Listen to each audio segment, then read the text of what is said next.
Hello everyone, as it is the last and final day of Vlogmas, which I have made it to, shockingly, even after falling behind a few times and having to play catch up. I figured it was an appropriate time to talk about my 2017 reading goals or reading resolutions, so we're going to do that today. As I said in my 2016 goals video, I'm not the kind of reader who does very well when I have to stick to kind of a strict set of rules about my reading or when I have to read certain things at certain times, so I tend to set very minimal reading goals. This really worked for me in 2016. I like the freedom of picking up what I want when I want and not feeling pressured. I really enjoyed not doing monthly TBRs this past year. That was really great. I still like doing TBRs for like readathons and special monthly events or whatever, but as far as not having to stick to kind of a monthly plan, that worked really well for me.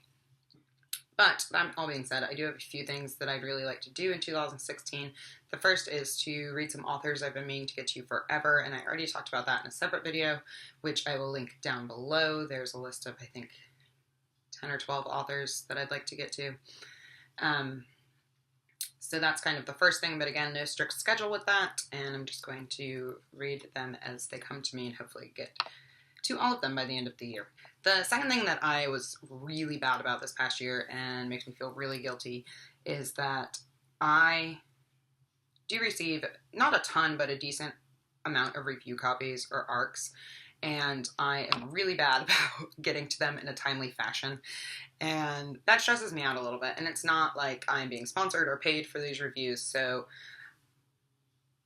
I know that there's no real heavy obligation, but when I say I'm going to do something, I like to do it. So I would really like this year to be better about getting to review copies right away and reviewing them, because right now I have quite a few that I have not yet gotten to. Some of them I got before their release dates, and they were released months ago, and I still haven't read or reviewed them. So I would really like to try and keep tabs on that a little bit better this year. The second thing I would really like to do in 2017 is read more fairy tales and more classic fairy tales.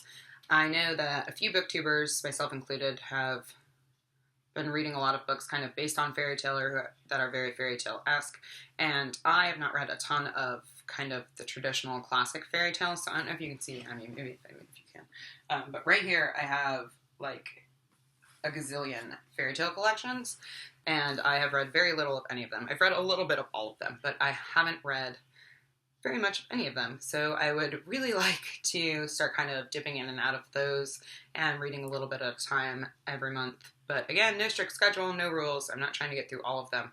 It's just something that I've been meaning to do forever, and I have not. So that would be a great thing to do this year. My last kind of goal or something I want to pay attention to is reading more short story collections. I didn't read a lot of short story collections in 2016, which is a real shame because I love short stories. I talk about short stories a lot on my channel, and I realized I wasn't reading as many of them in 2016. I have a ton of short story collections on my TBR pile, and I'd like to get back to reading them. So I would like to say that I would like to read one a month, but again, no pressure, Erica, no pressure, don't freak out. So that's something else that I would like to try and pay attention to and, be proactive about this next year. I already talked about my TBR and how I don't care anymore that I have TBR books, so I have no goals concerning that. As long as I'm not, starving in order to buy books and not putting myself through financial straits via my book buying habits, I'm not worried about it. So whatever. I have unread books. I love them. I love them all. And that's really all I have for you today. Like I said, I don't do great with a lot of really strict goals or a really strict schedule, so I've just learned that about myself. I really admire people who can do all kinds of cool projects and stuff. I don't have anything huge planned for my channel in 2017.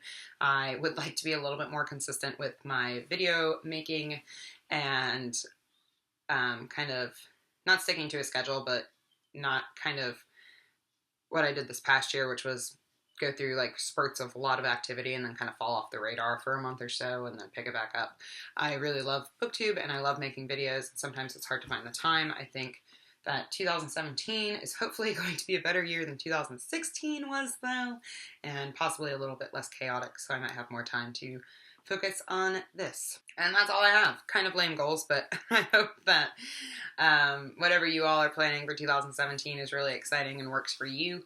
just like this kind of works for me. And if you have any cool projects or goals or whatever that you'd like to let me know about in the comments, I'd love to hear about them. And I will see you all soon. Merry Christmas, Happy Holidays, whatever you may celebrate. I hope that you are surrounded by your loved ones this holiday season and are taking care of yourselves. And good riddance to 2016. Let's hope that 2017 is a better year all over for all of us. And thank you all, as always, so much for watching. Thank you for sticking with me through Vlogmas. You are truly, truly amazing people. I really appreciate being part of this community, and I just wanted to say thank you for being wonderful people who bring a lot of joy into my life. Again, Merry Christmas.